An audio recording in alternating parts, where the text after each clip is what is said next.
streaking to the Oh, yeah. Great John Laviga. Itura pushing the pace outside dish. Rosales for three, back to back for Palawan.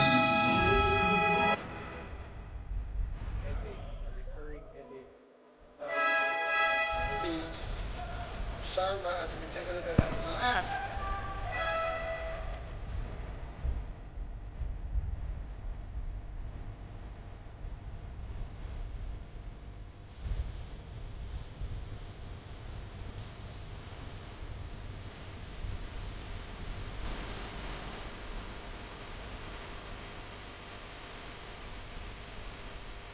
It's over!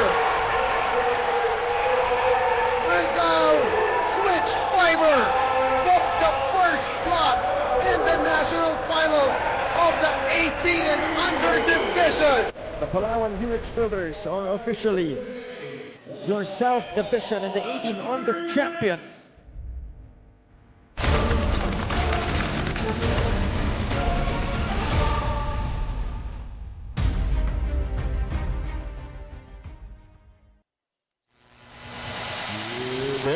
Good evening, ladies and gentlemen. Get ready to witness true passion and intensity. Welcome to Manny Pacquiao's Junior MPBL Season 2, ang Liga ng bawat batang Pilipino here at University of Perpetual Health Altus. This is the Game 2 of 18 under National Finals featuring Rizal Switch Fiber and Palawan Yurich Builders. Let's carry on the starters first from Rizal Switch Fiber. Power forward number 14, Ray John Lantica.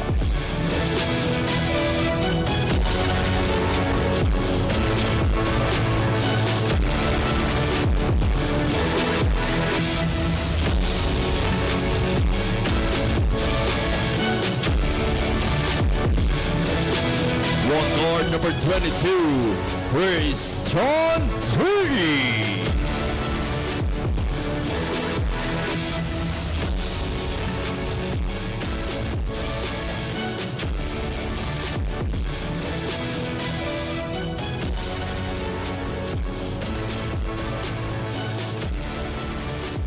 A dominant big man inside the paint. At center, number 27, Axel Mendoza.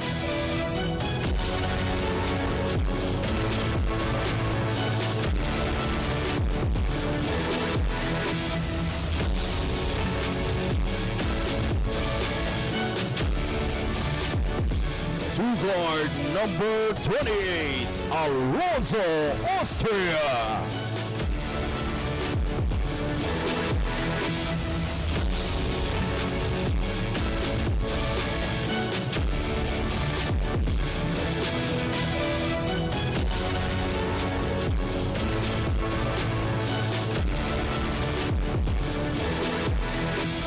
Power forward, number 78, John Denver Baluyo.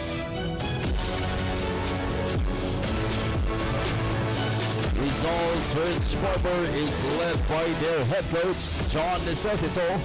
His assistants are Paulo Atinaha, Jassima Panao, Tony Urbano, team manager Ariel Malahadia, and team owner Glenn Anjore.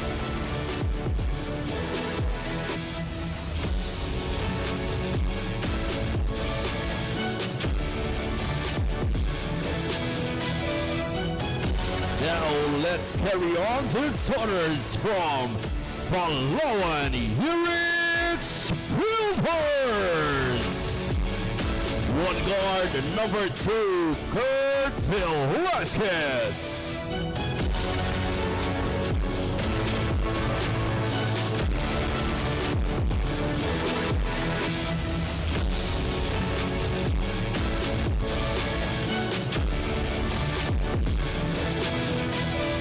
Shifty forward, number 5, DJ Top 1.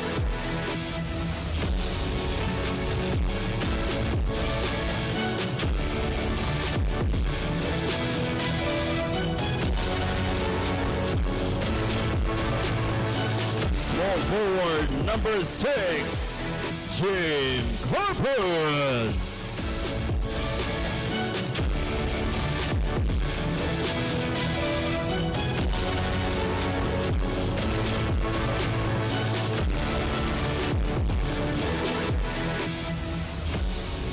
On guard, the 3-point All-Star champion, the marksman, number 8, Louis Rosales.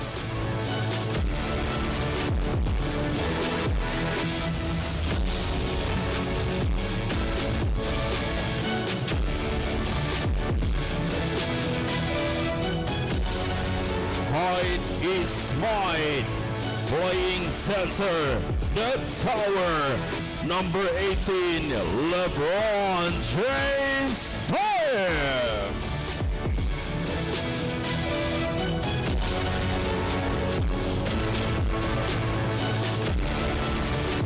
Palawan Yurich Builders is led by their head coach, Joe Playabas. His assistants are Gerald Dizon and CJ Tomasio. Team manager, Red Call.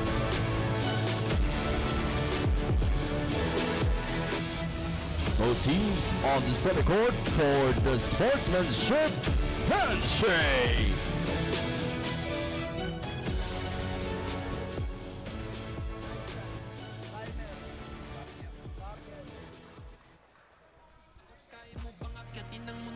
Bawat bukas may pag-asa sa'yo.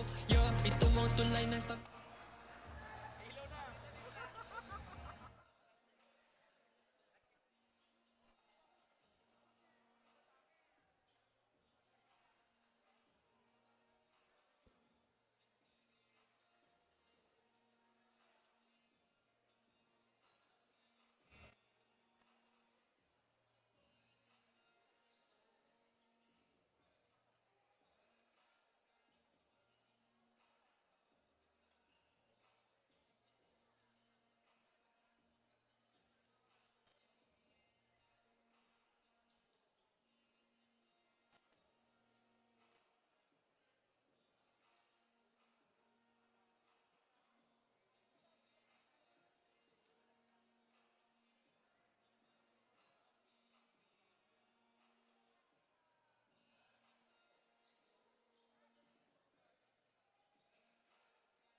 Two teams have already won our national championship. Will Palawan be the third one, or will we experience our first game number 3 dito sa ating Manny Pacquiao's Junior MPBL? Jaime Mendihar, kasama pa rin Coach Noy Africa. Bring your reaction mula dito sa University of Perpetual Health in Las Piñas. And Coach Noy, an overtime game that we witnessed just earlier. And I don't know about you, but I'm kind of longing for a game number 3. Oh, I wouldn't mind having another one. I don't mind another overtime game, but definitely a game 3 would be something that would be nice to see. But unfortunately for Rizal, the favors are stacked against them as they are playing in the home court of the Palawan Yurich Builders. Home court indeed. So a tall order nonetheless para nga dito sa Rizal Switch Fiber. But certainly, that last game na nanalo nga itong Palawan Yurich Builders, kind of Rizal could learn from that and try to not repeat the same mistakes that they had in this game. That is right. Even if they were really dominated in that game, the one thing going for Rizal, a lot of their players actually had a bad night. So all it takes is really everything to just come together, and just the A game for everybody just might be enough for you to actually get a win here. As you're looking at the numbers here, a very high percentage for Palawan, 49%. Almost half of their shots going in for Rizal, only a third of it going inside. But 3-point shooting going the way of Palawan, 34% against just 25% for Rizal. And the turnover is almost identical. So in the end, all it really was a matter of Palawan making more of their shots efficiently than Rizal. Would they continue that type of momentum for trying to secure this game number 2 victory? Certainly, malaman din natin if may balita ba si Daphne Cristobal, who is our third person of our panel. Kamustahin lang natin ulit si Daphne. Hello, Jaime and Coach No, I'm very much excited for our final matchup because it's going to be the best system of our NCAA junior coaches. Talking about Coach Joff Cleopas at syempre si Coach John Necesito for Team Arellano. For Coach Joff, he do knows na syempre itong Rizal, they would have to double their effort dahil nga dito sa game number 2. Pero para kay Coach Joff, walang home court advantage because at the end of the day, it's really about these players who would want to put things on an end. Back to you guys. Thank you, Daphne. And wag na nga natin patagalin pa, Coach Noy. Let's get this party started. Tip off when we return.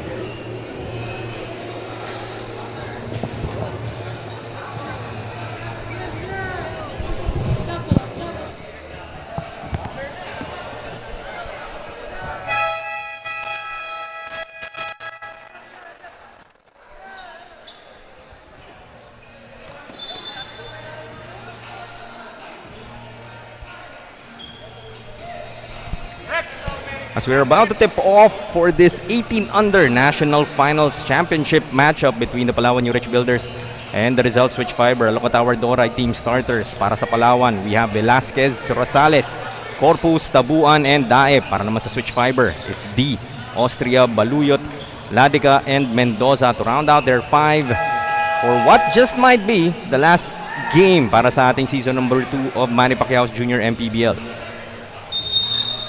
On that side, also, I wasn't just able to emphasize it enough in that previous game for Rizal. They lost that game big, but it was actually only Sean Franco who came out with a good game, 24 points, 13 rebounds, maybe even Ray John Ladica finished with 14 points and 9 rebounds, but everybody else really struggled in that game. Mendoza only finished with 8. Manansala had 0 points and 1 rebound. Chris John D, 3 points, 2 rebounds, and 1 assist. So, kumbaga lahat ng kamalasan mo sa mundo, nilabas mo na in game 1. So, it's an opportunity here for Rizal to actually force a game 3. John Denver Baluyot starting off strong here in the first quarter. Back-to-back baskets to give Rizal an early 4-point advantage. And we were talking about it pre-game nga, Coach Noy, that both these teams, in terms of lineup, right, in terms of paper, talagang nakakapag-matchup pa naman itong Rizal Switch Fiber against the mighty Palawan Yurich Builder squad. We just experienced 1 loss throughout their entire season. No? Nagulat nga sila in that San Pedro Spartan Game 1 loss in their previous series, but immediately bounced back dito sa ating national finals. Like he said, these two teams actually match up well as itong Rizal Switch Fiber do have the versatility, the very fiber of this team, their strength is their switch ability, not only on offense but also on defense. And it's pretty much the same thing for the side of Palawan. Their best player, LeBron James, that his superpower, if I may call it, is his ability to guard anyone on the other side of the floor. Can guard positions 1 to 5, and of course offensively he is quite a handful. So far, defense questionable para dito sa Palawan Yurich Builders as they have allowed the Rizal Switch Fiber to go on this early run. 8-0 to begin the first with 8:04 remaining. Not even 2 minutes gone by dito sa ating unang yugto as Austria, Baluyot really trying to stretch this to a game number 3. That was that Mendoza layup earlier, and Coach Job certainly would like to talk it over.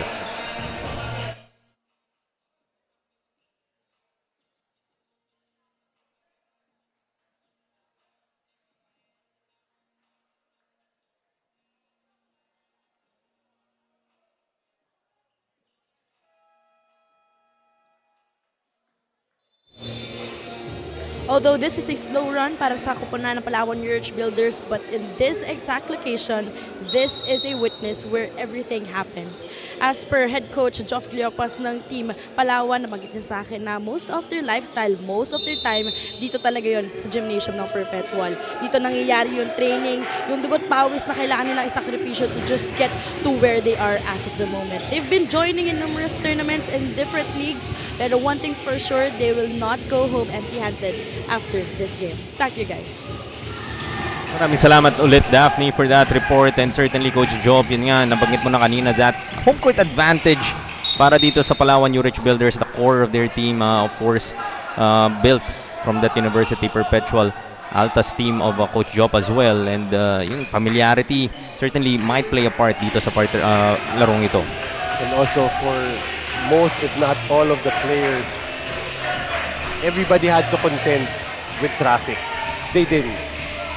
Their dorm, I'm pretty sure, just a stone's throw away from the venue.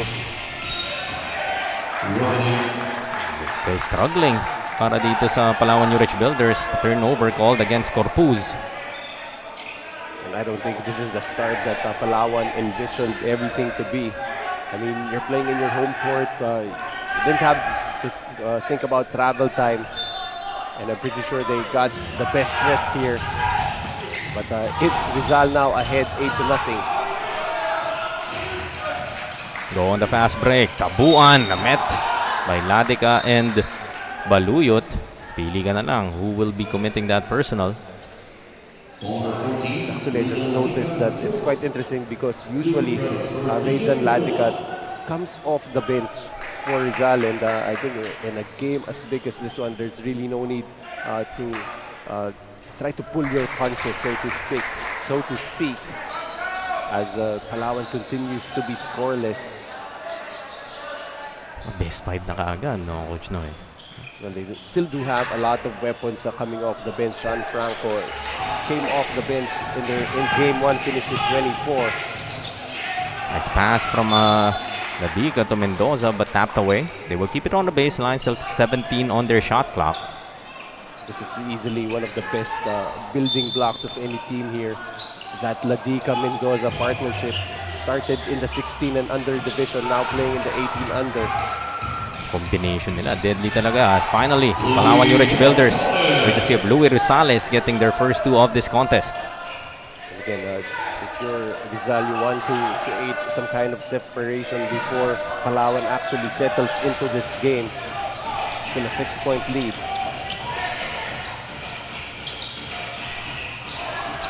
Go inside. Ball taken away by Tabuan. And everything starts on the defensive end for the Palawan Yurich Builders. Oh, they throw it away. Austria. Goes to Baluyot. Finds Ladika inside for 2. Just the right decision there, going to the other side of the rim, using the ring as protection to not get blocked. Still an 8-point lead para sa Rizal, 10-2. Corpus for 3. Can't hit. As a loose ball foul will be whistled here. It appears to be called against Rizal. Trying to box out itong si LeBron James Daep. I think the foul will go on Baluyot, as LeBron James Daep had the better position on that offensive rebound. Manansala and Ferriols, first players off the bench para kay Coach John. This is Rosales. Scored the first 2 points of Palawan, make that 4 now. Louis Rosales, usually a deadly shooter from outside, but the first 4 points niya dito, off penetrations. But he can also score going to the basket, playing for Dasmariñas last season. Snatching it away, Velasquez, nice drop pass to Corpus.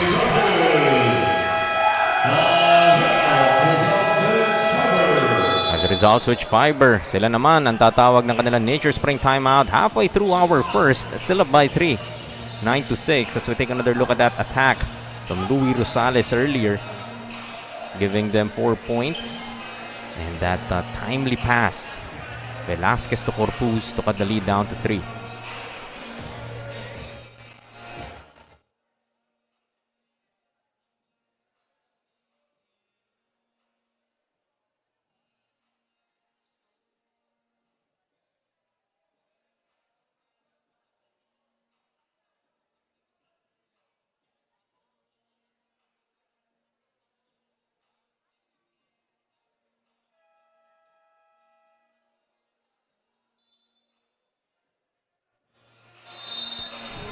Exactly 5 minutes remaining here in the first period in this game number 2 sa ating 18 under national championship.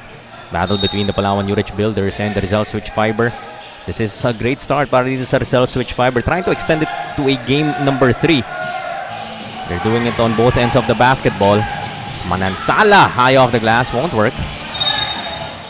able to establish yung kanyang position first. Itong si Manansala does turnover para sa Switch Fiber. Again, in that possession, you could see the effect of LeBron James that Manansala had to go way up just to get that shot out, but unfortunately, basket did not go in. Tabuan. Couldn't get the roll. Panghihinayang para dito kay TJ. Will have to earn it from the stripe. And it's really too early for Palawan to feel any kind of frustration, but they do put themselves at a very high standard, and they're playing at home. They shouldn't be missing on those gimmies. Looking at the flip side, Coach Noy, nung home court advantage, right? One may feel complacent, possibly, na komportable ako dito sa home court ko. You know, this is the same court that I practice in, and it could get to a point that confidence would be too much. Yeah, that's right. And coming off dominating win in Game 1, so you can't really fault them for feeling a little complacent, but there's really no place for that, especially in a championship series. I like how you used place kasi complacent. There's no place, but yeah, somehow there is. They missed from outside, 3-pointers. Yet to fall here para sa Palawan Yurich Builders. The pun wasn't really intended, but thank you for noticing. Nitura checking in for the first time. And, this is a guy who quite literally affects the game without scoring a single point. In Game 1, he had 0 points, but he had 9 rebounds and 9 assists. As opposed to, let's say, a Manansala who was scoreless in Game 1. Just imagine the positive effect of Lance Itura finishing with almost a double-double with 0 points and wasn't really looking for his offense as he only attempted 3 times from the field. So you don't have to impact the game necessarily with your points, as Lance Itura showcased in that Game 1 victory. But I'm sure Coach Joe wouldn't mind getting some points from Lance Itura. Although Game 1 was, I would say, a showcase of the offensive ability of LeBron James Daep, as he finished with a double-double, 37 points, 11 rebounds. I actually asked Coach Joe point blank, Coach, parang showcase ni LeBron yung Game 1. Sabi niya, just giving everybody an opportunity to, this is part of their basketball journey. If somebody else notices and gives them a better path to their basketball career, so be it. That is the platform na binibigay naman ng ating Manny Pacquiao sa Junior MPBL. We've seen a number of players in our inaugural season who have made their mark in their, I wouldn't say collegiate, but really getting a crack sa UAAP and NCAA. And expect when the NCAA juniors start for these players to actually get their chance to shine, as Sean Franco is a sort of hero in a losing effort for Rizal in Game 1, continuing his ways here in Game 2. Sean Franco, I would say throughout the season, whenever I cover itong Rizal Switch Fiber, he may not be the highest scorer, pero you just feel like he's been a consistent contributor para dito sa team ni Coach John. He's someone that any opponent will not prepare a game plan for, because he just finds a way to get his points. He's a very potent scorer, but very equal opportunity offense actually that Rizal likes to run. And you just don't notice this guy, but he is a very skilled basketball player. Finally, Palawan getting their first 3-pointer. Velasquez hitting from that corner. Lead down to 3, 13-10. Guanse caught in no man's land. Will turn it over. A defense from Ladica, causing that turnover from Corpus. Just imagine, despite what seemed to be a very strong start by Rizal, they're only up by 3 points. Tulad nga na binanggit mo in Game 1, yung lahat na ng kamalasan nangyari na para din sa Rizal. You would like to kind of flip that script, and lahat naman ng maganda pwedeng mangyari. Ladica hitting on that 3-pointer to up the lead to 6 now, 16-10. And I believe for Rizal to actually pull off a victory here, Rayjan Ladica needs to be Raygun Ladica and show that he can hit that 3-pointer consistently. Daep will lose the leather. Latika all the way to the hoop, plus the foul from behind from Nitura. Still able to finish. Well, that's one way to get 3 points, and that was actually an exciting matchup in the air to see, as Lance Nitura just barely getting a block there. Gotta protect the hair, of course, if it goes to Rizal. And what I remember about the Rizal Ladica back in season 1, they were waiting for the playoffs. They were already in the playoffs, and there was a game, I believe the last elimination play date. They weren't playing, Rizal wasn't playing, but he was in the venue. And I asked him, what are you doing here? Sir, nag-ano lang, nagsa-scout. And he was there alone.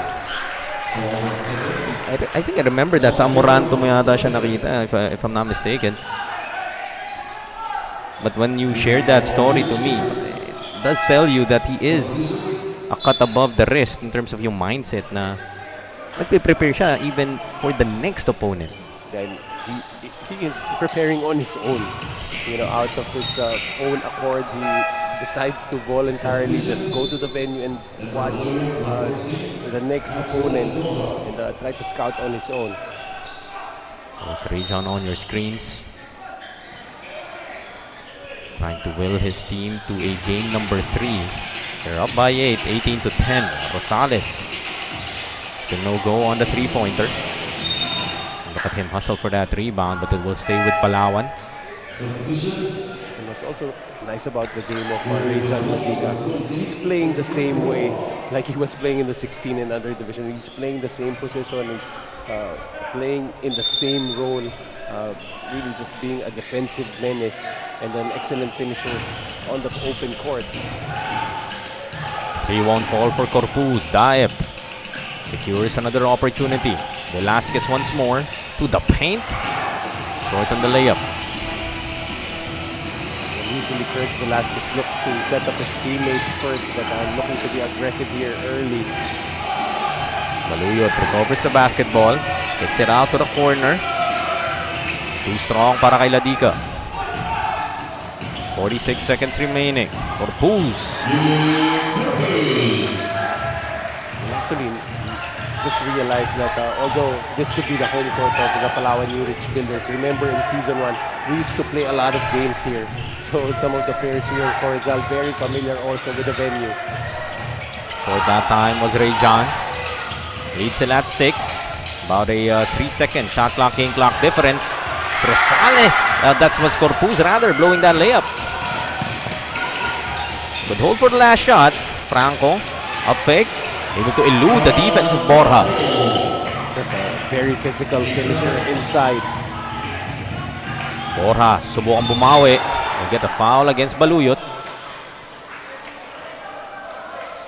With only 3.3 seconds remaining sa ating first period.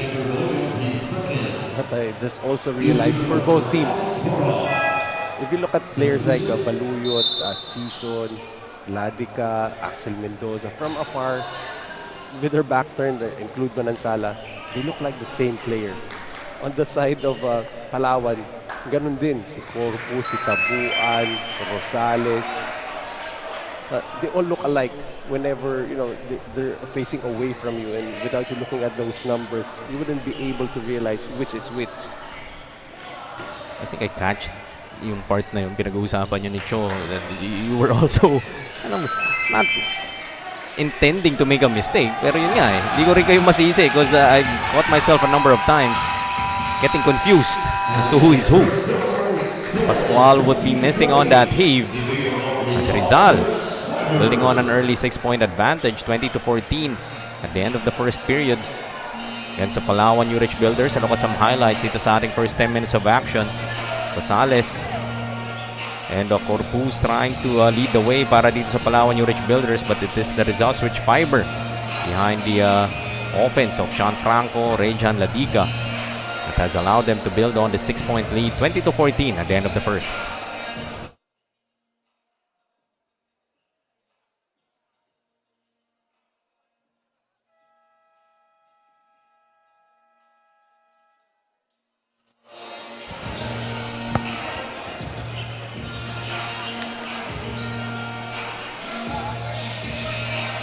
On to the second quarter, the Rizal switch fiber, trailing the series 1-0. That convincing win para sa Palawan Yurich Builders just yesterday, Coach Noy. Ito yung hinihingi mo. Ikaw si Coach John, home court ng kalaban mo, and yung momentum, you were able to establish that early.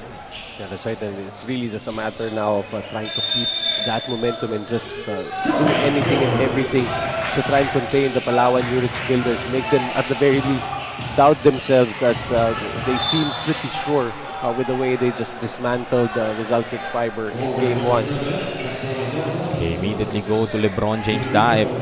Their first possession dito. You did mention that in that game number 1, Coach Jop kind of made a conscious effort to try and go to LeBron Daep. They just might need to do that a lot more, trying to recover from this early deficit. Well, that's something that really worked in Game 1, as we mentioned earlier, finishing with 37 points. So force Rizal now to show that they can stop LeBron James Daep. When Rizal will need to adjust to that, you're going to have other options on the floor, as everybody equally dangerous on the side of the Palawan Yurich Builders.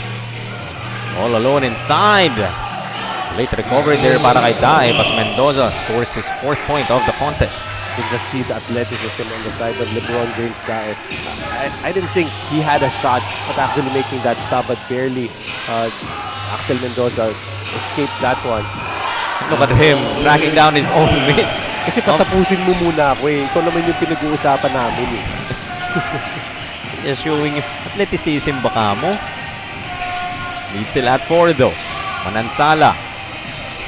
No go on the layup. Put back for Mendoza. Better activity here from Axel. And showing that he is not afraid of the bigs of the Palawan Yurich Builders. Struggled a bit in Game 1, as you can see just how quickly he gets that basketball and goes straight up for that shot is LeBron James Daep. I mean, we call him LeBron James, but I feel like when I look at him, he has the demeanor of Tim Duncan, but the upside and the potential of Giannis Antetokounmpo. Okay, yung tangkad, yung haba, the strides, right? And wanting to do it on both ends of the floor as well. And I think that's very key there, the wanting. I mean, players, a lot of players have the ability to affect the game both ways, two-way players, but not everybody is willing to make that commitment, and this kid just doing everything. I mean, we've seen him play early in season 1 for Bawan Kapiuno. He was not this authoritative, he was not this assertive nor this aggressive, but it's really nice to see him also maturing. Tabuan will miss on the layup. Manansala, ball fake, and will get the roll. Right now, Rizal just taking the game to Palawan. They're not shying away from contact. They're not shying away from the taller players from the side of the Palawan Yurich Builders. They're just taking it and making Palawan maybe trying to get them to be scared of them. I remember Daphne reporting dun sa game number 1 that our good friends Joel and Kyle covered that jitters played a part dito sa Rizal switch fiber. Parang this stage, naninibago pa sila in a way, right? I know they've played in big games in the past in their early careers dito. But that game number 1, parang napansin ni Coach John that it was a factor. Yeah, that's right. And we cannot blame jitters anymore in the game 2. And they're showing it as they've managed to still be ahead by 5. And, you know, it's really very entertaining. Even when we're not covering the games, we watch it live on live stream on Facebook and YouTube. And, you know, how much our courtside reporters give us a good feel of how the game is being played. And not only about the game, but also what happens off the court, on the court. So I believe we are actually the second and third members of the panel. That's right. And of course, their ability to really get or elicit yung mga storya na yan, no? Not just from the players, from the coaches, but even yung kanilang mga family members who are usually on the crowd na nanonood, no? They really go out of their way to try and get those stories na pag naririnig talaga natin, it just is inspiring or just lovely to hear, no? It warms the heart. It's the kind of interaction that we do not get to experience, and you know, even the players, they identify more with the courtside reporters than with us. And we talk about their game. We talk how aggressive they play, how well they play, how smart they play, but they always just say hi to our courtside reporters. In the meantime, Rajon Ladica committing his third personal now. As saying it was all ball. But if you go see Rajon, you would really have to be more careful in when he would be giving up those fouls. So, importanteng pyesa siya dito if Rizal would want to give Palawan an upset. I mean, there is no question how athletic he is, but he needs to be very selective. Is it worth it to get a block at the risk of getting your third personal foul? Velasquez gives the Palawan Yurich Builders their first lead of this ball game, 27-26. Rizal would like to talk it over. They have given up on this. They have given up this run at the beginning of this second. Now things clicking para dito sa Yurich Builders. That bucket from Velasquez will give him 5 to go with 3 assists as we have this Nature Spring timeout.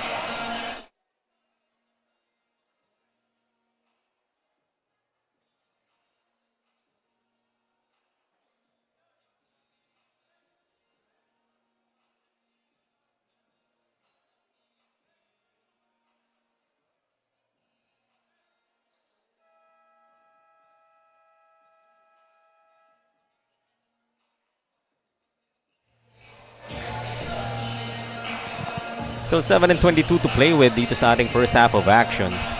But the Palawan Yurich Builders on an 11-6 run to begin the second period. It was quite a slow start para sa Palawan, but their offense beginning to wake up dito sa second. And if you're Rizal, definitely you're gonna be really worried because momentum starting to shift to the side of Palawan, and the pressure just keeps on mounting for the side of Rizal. Tagorda now in para sa Rizal. Franco will try for 3 and gets it to go. Sean Franco. Mainit pa rin siya dito from that game 1 performance. Looks like he is the one guy who is mentally prepared and enjoying the moment of playing in the final series. Miss from the corner. Mendoza snatching that board. Balik muli sa Rizal ang kalamangan dito, 29-27 after that Franco 3-pointer. Go back to Franco. This is now D. Go to the block. Trying to take advantage of that mismatch, but Mendoza will miss. Franco missing on the putback as well. It was nice to see Axel Mendoza try to play bully ball inside, just unable to convert. On Daep, Giannis-ish sidestepping his way through the lane. Gets another 2. And, I cannot fathom how he is able to get all the way to the basket without being even touched. Go to Mendoza once more. Handoff from the corner. Sean Franco, a couple of 3-pointers here in the second. Try to keep the Palawan Yurich Builders at bay.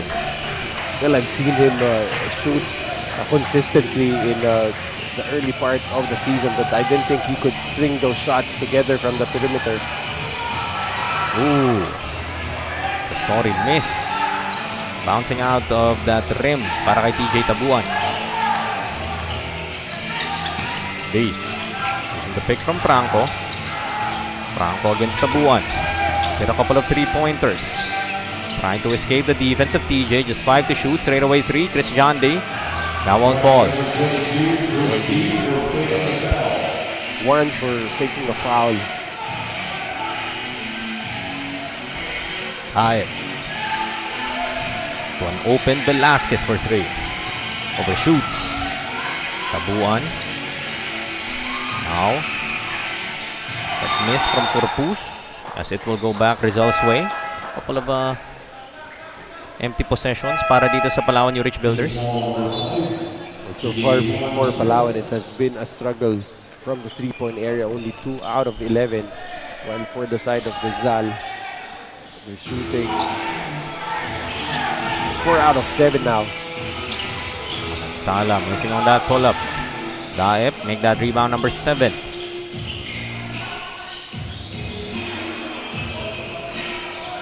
Velasquez, kick out. Nitura naman nasusubok. Masyado malakas.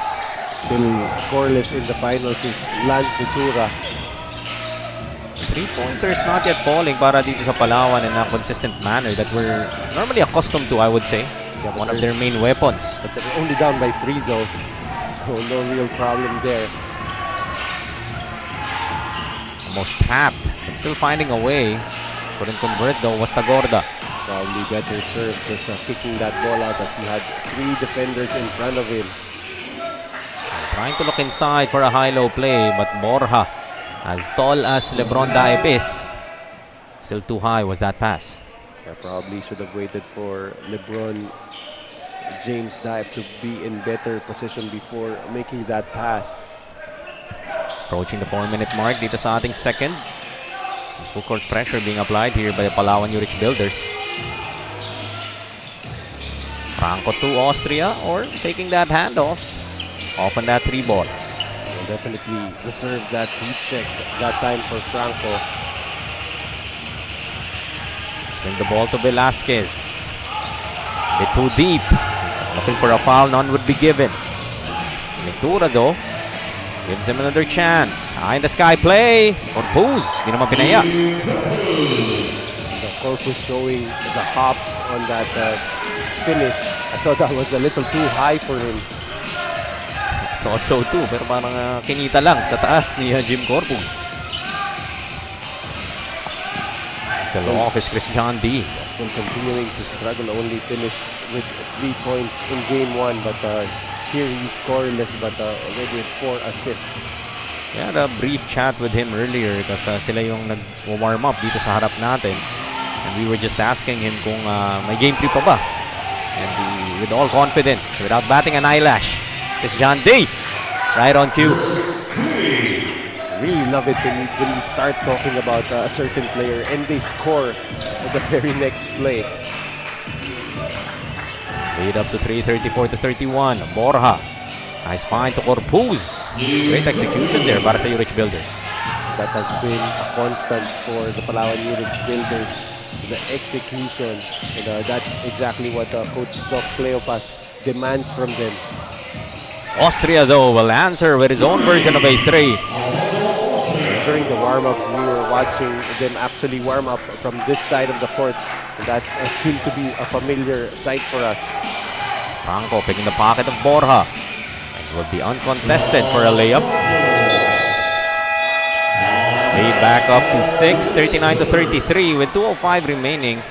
Here in our first half, Palawan Yurich Builders will call for a Nature Spring timeout. Take a look at that previous play. Borja able to find Corpus. That was Franco finding Austria in the corner to extend this lead now to 6, 39-33.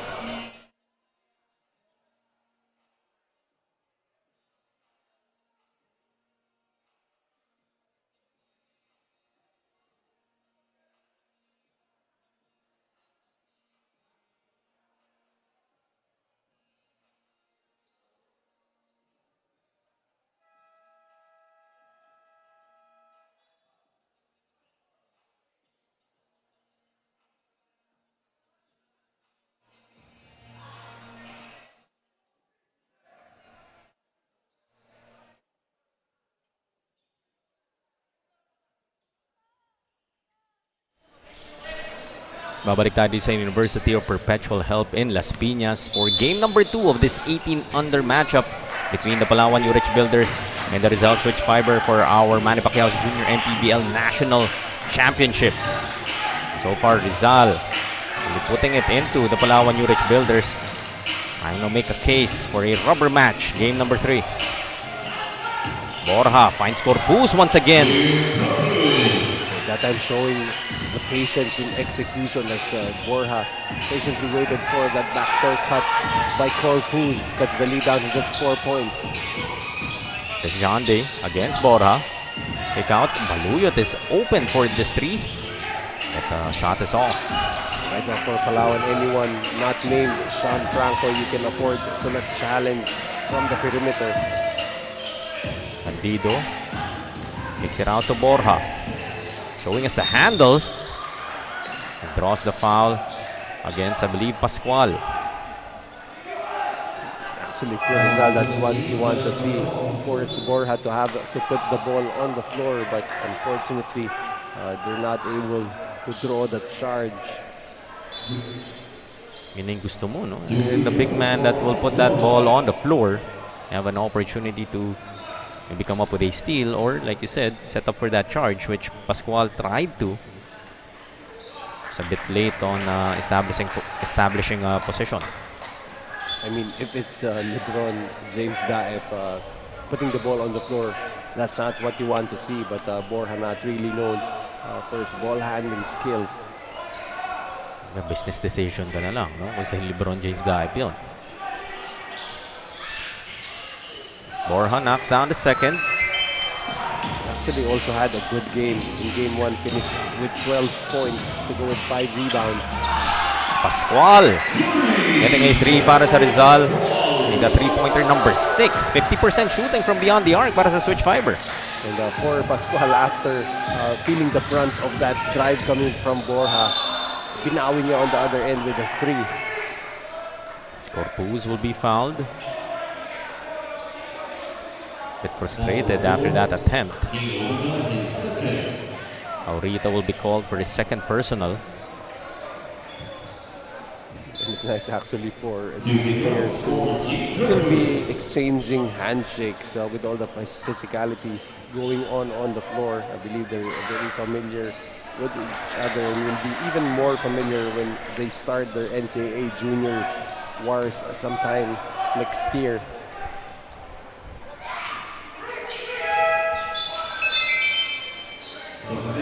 Converting on that free throw. Got the lead down to 5, 42-37. Court pressure once again here para sa Palawan. Almost a turnover. But it will stay with the Rizal Switch Fiber.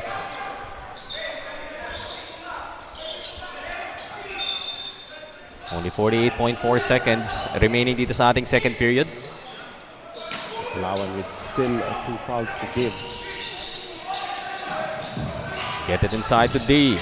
Baluyot. Kick out. Franco wide open. That's too strong. That's surprising that he missed that one, as that was a well set up 3 for Franco.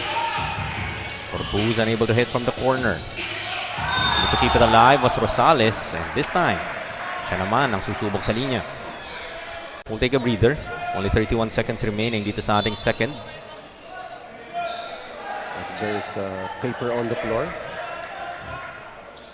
Literally.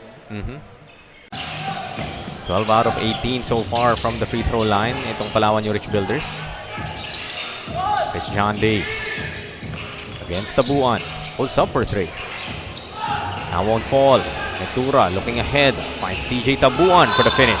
Plus the foul. Credit that fine from Lance Nitura, knowing that TJ Tabuan was leaking on the other side. Just how quickly they transition from defense to offense. Right from the rebound, gets the assist and the basket by Tabuan. Move brought to us by Pound for Pound Fitness. Be Liga ready. Bonus free throw para kay TJ Tabuan. So far has 5 to his name. Couldn't make it 6. Nice tap from behind. Palawan regains possession. Throwing it up was Rosales. Still a second to shoot. Nice block from Franco. Erasing that attempt from Hans Candido. And some words. Just asking, saan ba masarap kumain dito sa Perpetual? Sean Franco and Hans Candido. Hearing some pleasantries before the end of our second. Take another look at that Nitura feed. Right on the spot for TJ Tabuan. So they cut the lead down to just 2, 42-40. At the end of the half, babalik pa po ang inyong Manny Pacquiao's Jr. MPBL.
goes out. Omanasala grabs the rebound. Now streaking to the court. Ray John Laniga. Itura pushing the pace outside dish. Rosales for three. Back to back for Palawan.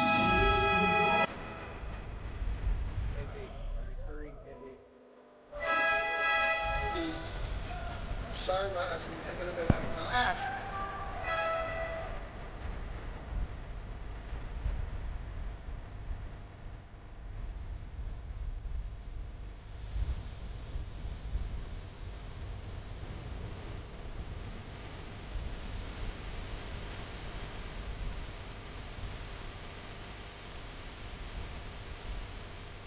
It's over!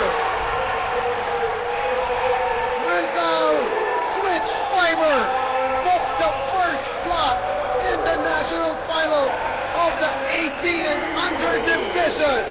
The Palawan Yurich Builders are officially your South Division and the 18 under champions.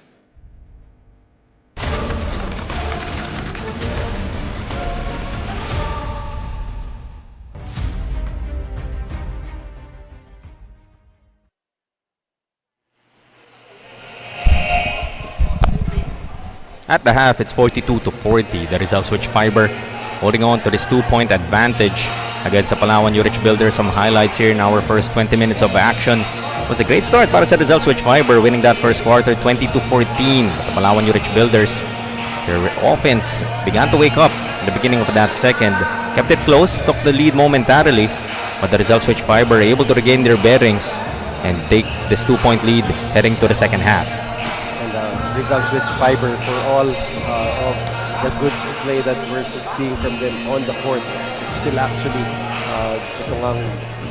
it's only a 2-point lead right now for the Rizal switch fibers. You're looking at the numbers: 51% from the field for Rizal, Palawan 36%. 3-point shooting, Palawan 2 out of 13, Rizal switch fiber 6 out of 13, mostly coming from one Sean Franco going 3 out of 4 from the 3-point area in the first half. Rebounding still an advantage for Palawan, 23-19, as both teams continuing to turn the ball over. Rizal with 12 turnovers, Palawan with 8. And right now for Rizal, this is an opportunity for you to force a game 3. You're going to have to take care of that basketball, value every possession, and just force, try to outwork this Palawan squad, which is easier said than done. Pero kung tatanungin mo mga Rizal switch fiber, this is, I would say, one of the better possessions that they've envisioned that they can find themselves in with 20 minutes to play and you're up by 2. In contrary dun sa performance na meron sila just yesterday. And well, for anything in that first half, it just showed Rizal that they can actually compete with Palawan. They are not a team that should be beaten by 21 points in game 1. They are also a division champion. So this is still an opportunity for you to force a game 3, but you know that it's really the effort that you have to show on the floor. If Palawan works hard, you have to work doubly harder, even maybe 3 times more, because Palawan will always put everything on the floor and make sure that they have an early Christmas vacation without having to think about a game 3.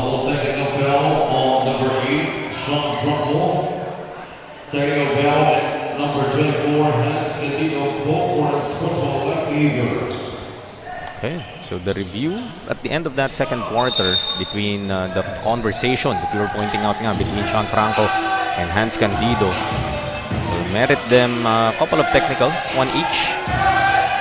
That will only be the first personal for both of those players. Great execution to begin the third as they find Axel Mendoza hitting on that hook plus the foul. Remember, it was a strong start in our first quarter for Rizal switch fiber. I believe they scored the first 8 points of the game. Let's see if they can do that again here. Mendoza will complete that 3-point play. Lead back to 5, 45-40. Ladiga to begin the third para sa Rizal switch fiber. Nursing those 3 fouls. Cortuz gets it inside to Daip. Sorry, miss. That's something that you don't see every day. LeBron James diet, wasting a makeable shot. The back down, Daip is Mendoza, but overshoots on that layup. I don't think that's the kind of offense you want to see. Axel Mendoza trying to back down Daip. Pang si Pascual na naman. Mapipituan dito. I gotta give credit para dito kay Pascual. Really trying to draw those charge. Sa mga players ng Palawan Yurich Builders, he's the smallest kid on the court. But heart-wise, you can't really ask a lot of players to try and draw charges. Isn't afraid to give up his body. Even someone maybe twice his size would think twice about throwing a charge, but twice already he's tried to do that but has been called for a block. So, bilangin natin how many times we'll try and draw that charge. Tabuan. It's on both charities. Tagorda speeding through. Manansala fishes for the foul. So, great recognition there. Out of possession ng kanyang defender. That's been a struggle all of the series so far for Manansala, as he only has 2 points total in the series. So this is what you want to see, given the struggles nito ni Manansala, that he's still trying to be aggressive. Still looking for that basket, and hindi pa rin siya nawawalan ng kumpiyansa.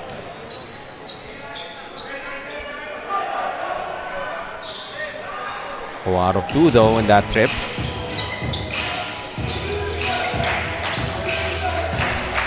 Rosales goes to Tabuan. Trying to find Corpus back door, but he steps out of bounds. Wasn't sure if that was a pass intended for Corpus or Daip. Well, we still like that Corpus did try to go after that basketball, just ran out of real estate. Tagorda gets to the lane, kick out. Manansala may ipit, turns around, tough shot. It's really well defended is Manansala. Touchdown pass, DJ Tabuan with the recipient. With your result, that's not the thing that you want to see. Getting Tabuan some uncontested looks in transition. The reception rather, a wide receiver. Franco. No go on that 3-point try. Rosales. Tabuan once again. Daip underneath. Gets it through. You see the faces there made sure that slight nod enough to create the separation before he went up for that shot. 46-45. Abante na muli ang Palawan. Mendoza will get the roll. So Axel Mendoza trying to carry that offensive load dito sa ating third. Not really the best of shots, but for as long as those shots are falling. 11 now para kay Axel. Daip, hand off Corpus. Straight away 3. Too strong. Couple of white shirts. Not communicating to secure that board. As a push will be called here against Tabuan. And very quick to admit that push, giving low 5 to Sean Franco. Wala na sweet nothings. Wala. Not like the last play. It's Candido. But he has one technical. Certainly Sean Franco would be wise not to commit another.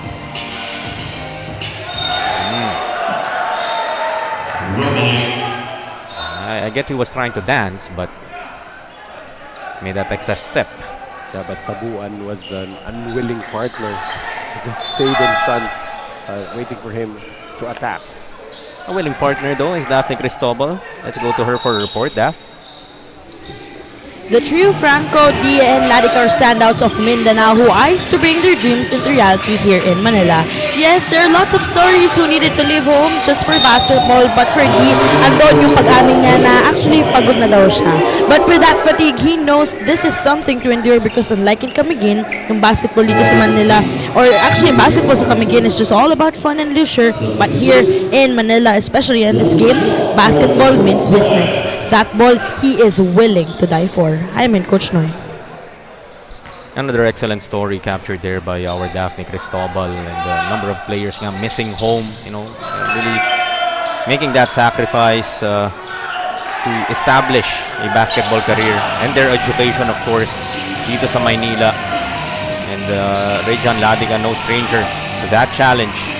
Yan nga, nandito ka na lang din, you're giving up a lot, ibuhos mo na din talaga. When you like that level of commitment, that ball is to die for. Pero nung sinabi ni Daphne, una ko rinig, I love to die for. I love to die for. Pwede pa rin, shoot pa rin. So speaking of shoot, Chris John D getting that 3. Give Rizal back the lead. Yeah, we're all here because of our love for the game. As Velasquez, I believe, will be called for the illegal screen, doing that right in front of the referee. That will be his first.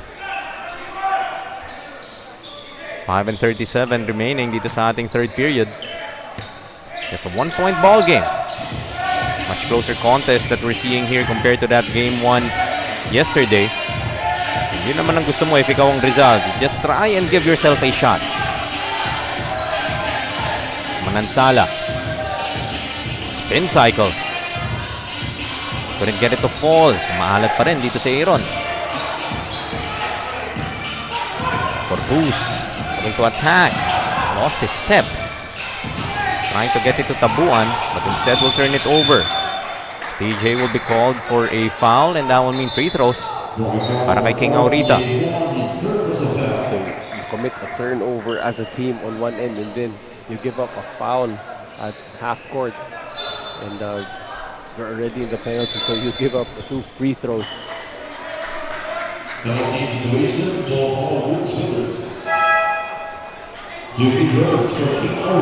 Aurita, 2 free throws coming up for him. Palawan only shooting their 7th and 8th attempts at the free throw line, while Palawan already with a ton of attempts, 15 out of 22. So that's a plus 12 advantage for Palawan from the free throw. So if you're Rizal, probably should be a little careful in playing defense without fouling. Borja and I believe Giral nagkamustahan din in that previous play. Tagorda will take a seat. This is Velasquez going to Borja. Rosales gets it to Lebron. Giral will be called for a hold. That's a tough cover para dito kay Giral.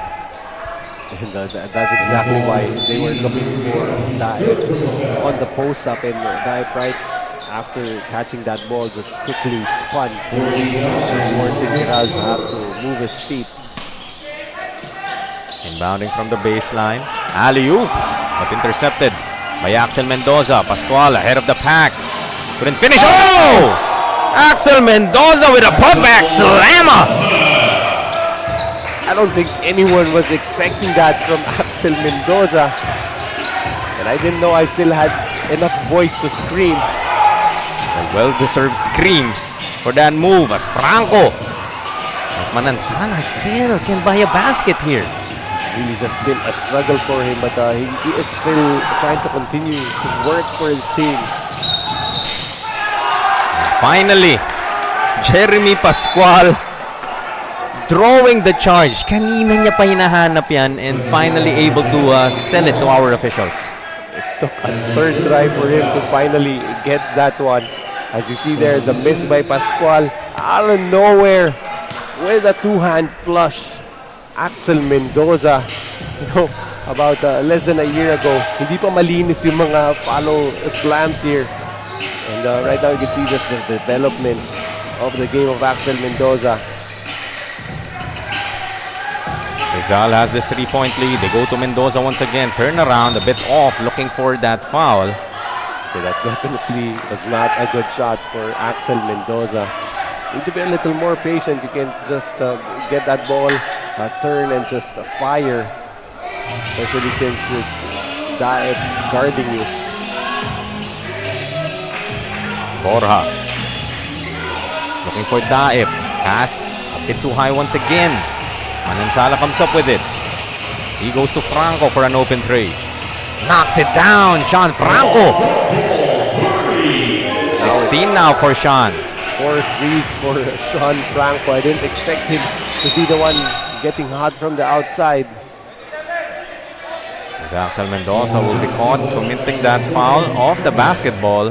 That will mean free throws for LeBron James Daep. Teams up, and the penalty could be a long 3 and 12 here in the third. Didn't notice that it's already 10:20 p.m. with the kind of excitement that we've been experiencing so far here. Just a bit of practice lang para sa Noche Buena. Daep.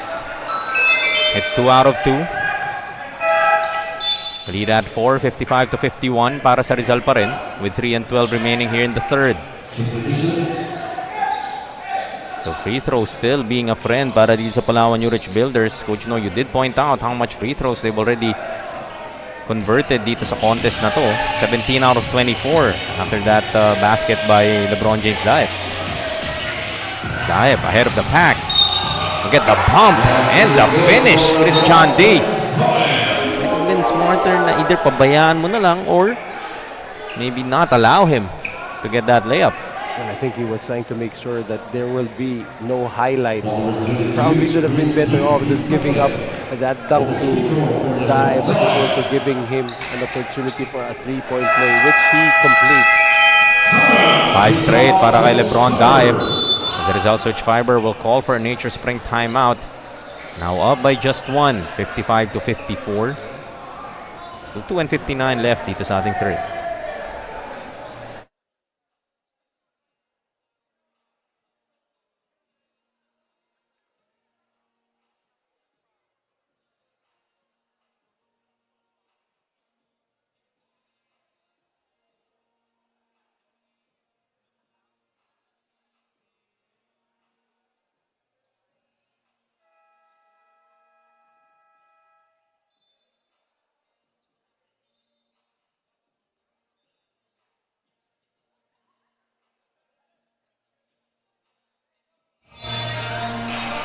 Under 3 minutes remaining dito sa ating third period. We're still watching game number 2 of this best of 3 series between the Rizal Switch Fiber and the Palawan Yurich Builders sa ating 18 under division for the National Championship of Manny Pacquiao's Junior MPBL. Daep almost stealing that with one hand. It's a jump ball will be whistled. Possessionaro, it will go back to the Palawan Yurich Builders. Daep, one of those players who has mitts for hands. Just almost grabbing that basketball out of mid-air. So they just reiterated the initial call that Palawan will keep the basketball. So good as a turnover para sa Rizal. Rosales. Now Daep. Challenges Mendoza. Finger roll. LeBron James Daep. Nag-iingay na dito already has 20, leading all scorers. How do you stop the long strides of LeBron James Daep? Personal 7-0 run for LeBron James Daep. Binitin lang tayo doon. That instance nga lang. Kita naman na daw natin. We have the best angle right here of that move from Daep, but it's still, the game is now tied at 56. Sean Franco continues on his offensive prowess. Sabi mo nga kanina, no? Parang si Sean Franco lang yung ready talaga. Eh? Parang he kind of knows that it's game time para dito sa Rizal Switch Fiber. He's the only one feeling like it's a national finals here in the Junior MPBL. Seems to have come in here really prepared. Ventura will lose the leather. Chris John D trying to challenge Daep. Able to finish. But you still like how Daep never quits on any play. almost got that one. Ako natakot kay Chris Jandy, no? Baka masupalpal yung kanyang tira. Rizal back up by 3. But will tie the ball game. It's a 3-point king, Louis Rosales. A big 3 there as the game continues to be tied at 59. Franco able to find a way but missing on that layup.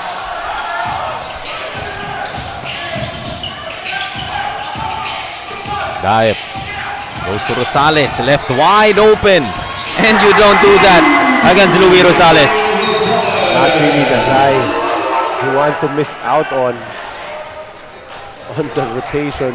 Wide open is Rosales, as I think the referee. Oh, there you go, taunting on Louis Rosales as he had some choice words. So I believe it's that signal. I believe he blew a kiss. Franco sinks the technical free throw. So again, you have to keep your head and focus in the game. I mean, your three-pointer now is just worth 2 points because the other team converts on a free throw on your taunting. Those free throws could bite you at the end game as Mendoza continues his excellent ball game. Mendoza now has 15. Not afraid, challenging the defense of the Palawan Yurich builders. Tied once again, this time at 62. Less than a minute remaining. Dito sa ating third. Rosales gets to the lane. Layup too strong. Daep trying to tap it to himself. Drops it off to Tabuan. Goes to LeBron Daep for an easy 2. That time Daep just going for the sure 2 points. Palawan back up by 2. Chris Jandy. Hand off. Manansala finally getting a bucket. I could feel the sigh of relief for that ball finally going through the basket for Manansala. From way downtown, Rosales shot too strong. Nitura though won't be able to secure that rebound. Bounces it off his knee. You could see the frustration on his face as Manansala finally able to swoop in for another field goal. Tagorda back for the last 14.2 of the third quarter. Rizal switch fiber could hold for the last shot. D looking for a friend. Throws it away to Rosales. Still 10 seconds remaining. Velasquez outside. Rosales gets to the lane. Kick out. Nitura for 3. That won't fall. Daep almost another putback slam. That basket wouldn't have counted. Shot went off after the buzzer. We're on for a tight finish dito, Coach Noy. We already had one overtime in the game earlier. We're tied at 64 here at the end of our third. So look at some highlights here in our start of the second half. LeBron Daep coming to life, 22 points after that 30-point outing yesterday. Axel Mendoza giving us that wake-up putback slam. As Rizal and Palawan is tied at 64 at the end of 3.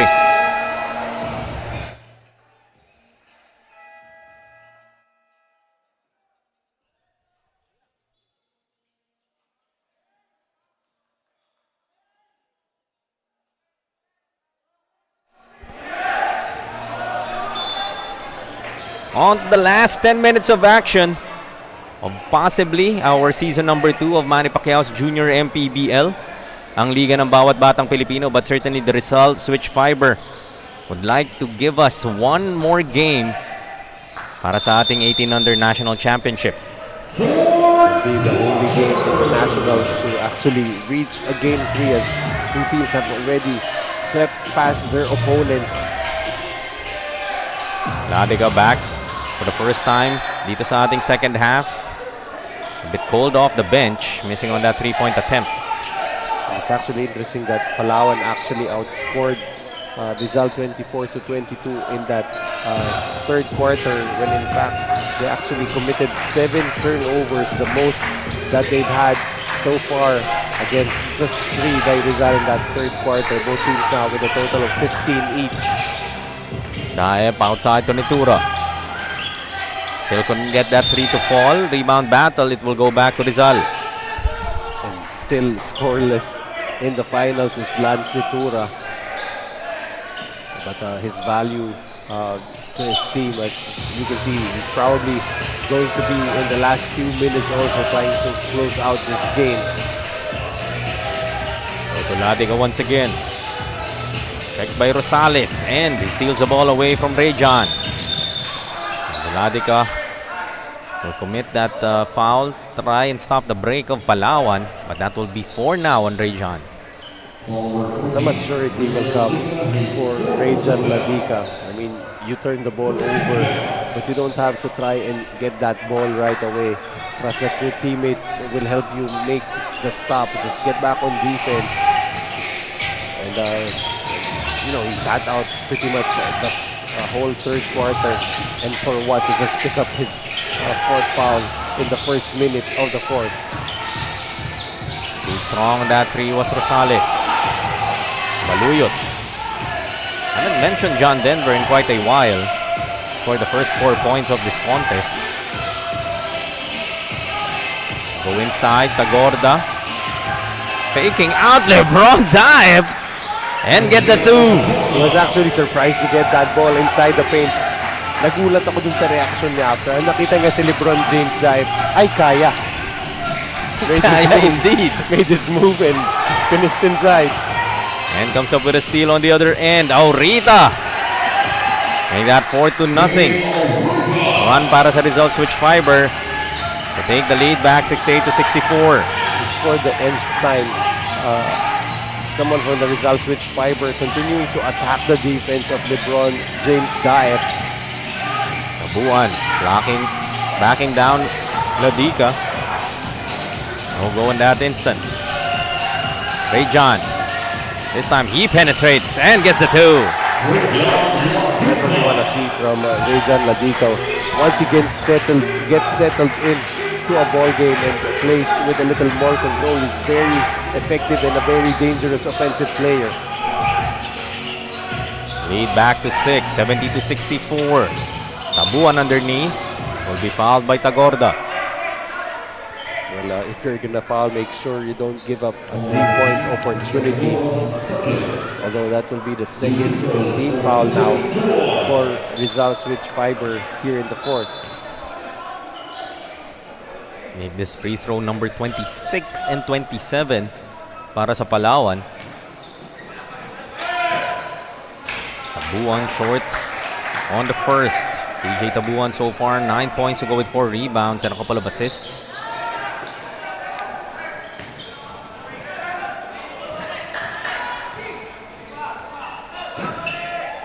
One out of 2 para kay TJ.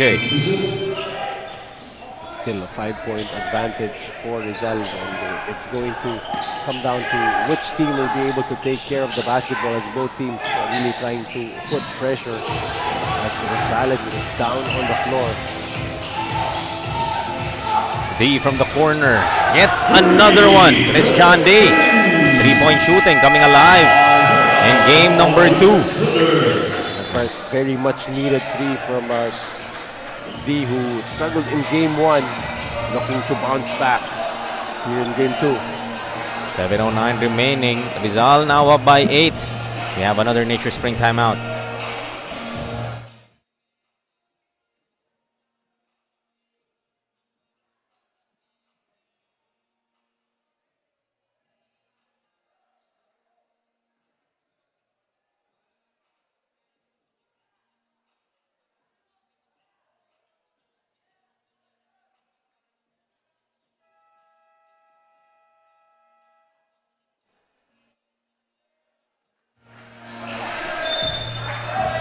Last 7:09 of this contest. Rizal going on this big run to begin the 4th quarter to create this 8-point cushion, 73-65. Looking to extend this to a game number 3 for all the marbles in this 18 under Manny Pacquiao's Junior MPBL National Championship. Well, they're going to have to start everything on defense. It has really just been their defense that has allowed them to keep Palawan at bay. Fans of defense from the bench of Rizal. Some supporters that went here in the University of Perpetual Help in Las Piñas. That is the stop that you're looking for, Coach Noy. Interesting decision to go to Borja in the post. No Lebron dive on the floor para sa Yurich Builders. This John Day. 7 to work with. Tagorda, 3. Ooh! Uses the glass! Ezekiel Tagorda. Back-to-back 3-pointers para dito sa Rizal. Switch fiber to up the lead now to 10. 75-65. Shots like those could really be a momentum breaker for the side of Palawan. That shot seemed like a prayer at best. Rosales sidesteps his way through the lane and gets the 2. As the bench of Rizal claiming that he took an extra step and should have been called for a traveling violation. Coach John, minomonster na nga niya dito. Exactly what transpired. But a double black eye para sa Rizal as our official signaled for a technical foul. Okay. I'd like to see a replay of that if we caught it. But again, for the Rizal Switch fiber, you're ahead. Again, what makes everything questionable is that zero step. It's the gather step. Kailan mo ba sisimulan bilangin yung first step, right? Because the gather step is technically step 0. And if you're a Rizal Switch fiber, you have to remember that you are still ahead. And everyone actually in the bench reacted to that call. Maybe sometimes you just decide to just keep your mouth shut.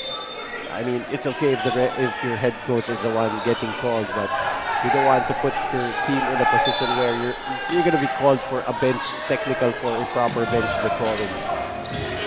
Na sinabi mo, you could always just look at the scoreboard and understand that you're up by double digits. Manansala up the lead up to 9, 77-68. LeBron James Dye preparing to check back in para sa Palawan Yurich Builders. Go to the block, Borja against Baluyot. Spins baseline and gets a scope.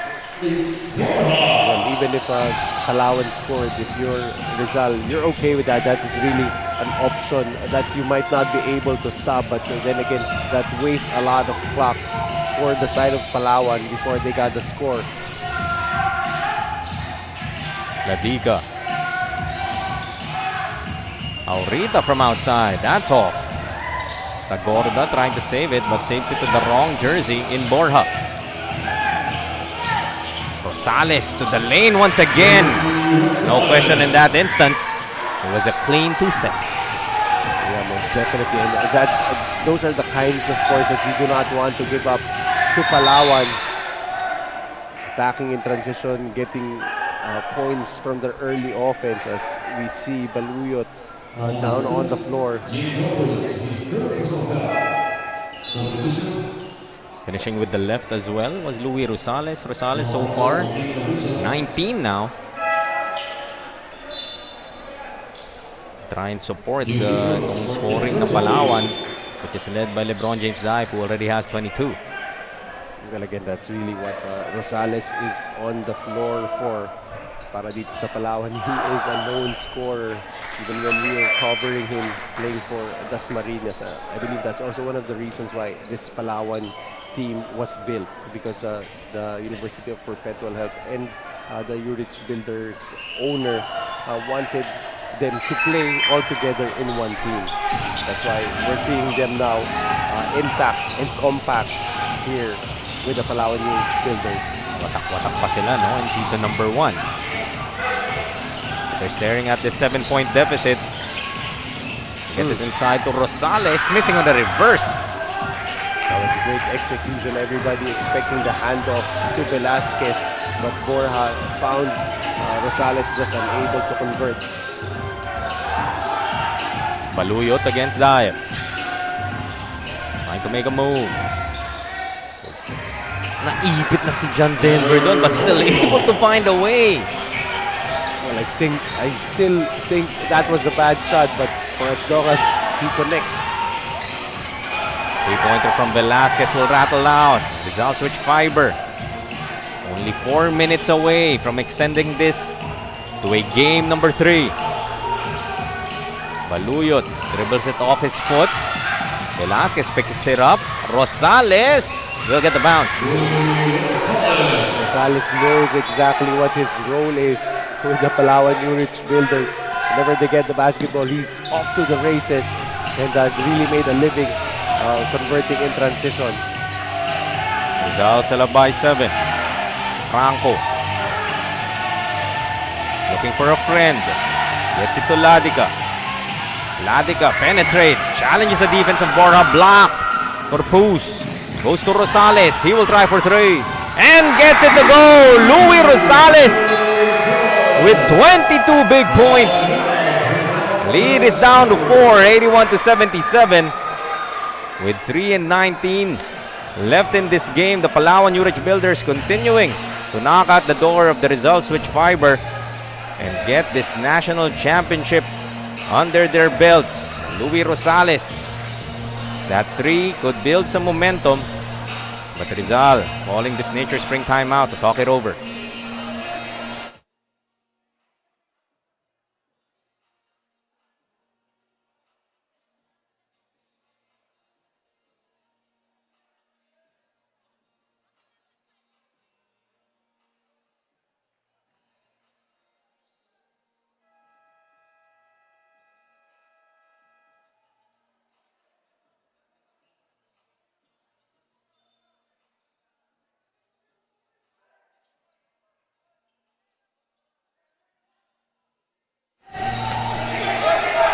It's 81-77 with 3 and 19 remaining here in this ball game. As the Rizal switch fiber now feeling the Palawan Yurich Builders breathing down their necks. At sila 2-possession ball game, and ito naman yung gusto mong posisyon pa rin if you are Rizal. Manansala missing short on that layup. And the problem for Rizal, they are being bailed out by bad shots just going in. Borja unable to connect. Corpus keeping it alive. Goes back to Rosales for another 3. Louis Rosales is not the 3-point king for no reason. Back-to-back 3s to cut the lead down to 1. He's being given so much time to get that shot off. I mean, somebody should just be assigned on him. They get a steal as Borja gives Palawan back the lead, 82-81. It's now a case of for Rizal to catch their composure. They seem to be on panic mode very early. Mendoza finally getting a bucket para sa Rizal when they needed it most. Able to get that rebound of the miss from Ladica. And Axel Mendoza. We don't really say this a lot about Axel Mendoza in terms of his offensive production, but for this particular game, he has 17 points.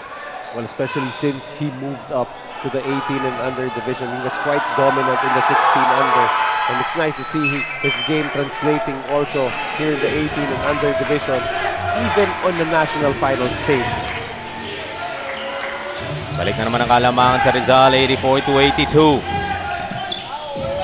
Velasquez finds Corpus in the corner. Back to Velasquez. Couple of dribbles in. Corpus from the corner. That's too strong.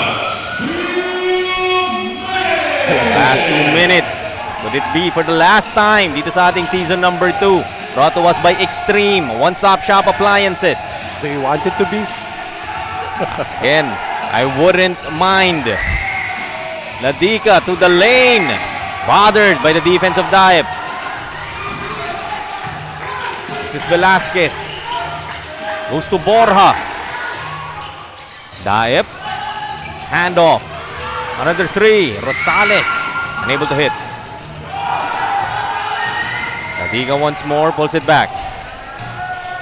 When everything slows down, where do you go to if you're Rizal? Tagorda. Mendoza asking for it, trying to exploit this mismatch against Velasquez. It's the ball tapped away. They will keep it with only 5 seconds on their shot clock. Very important possession here for Rizal as they're trying desperately to hang on to their lives. Their season lives in the balance. Trying to make this a game number 3. It's 2 seconds to shoot. They have to put it up. Dive with a steal. Would he slam it home? He will just lay it up. It's no time to show off. Just the sure 2 points, more than enough as the game is now tied at 84. Under a minute remaining. Mendoza to Christian Day for 3. Short. But brought the house down para sa Rizal switch fiber. But it would be Palawan who has another opportunity to take the lead back. Velasquez to the corner. Rosales for another 3. That's off. The ball goes out of bounds. Back to the Rizal switch fiber. They could take another look just to make sure. Man, Rosales was wide open for like, what, 5 to 10 seconds. I was quite surprised that he wasn't able to make that one. Last 26.6. The officials' initial call was bola ng Rizal switch fiber. This was the 3 from Rosales. All day to shoot.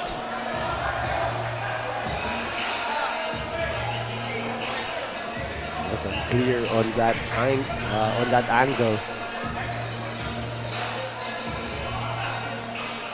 Could have a better angle along the baseline.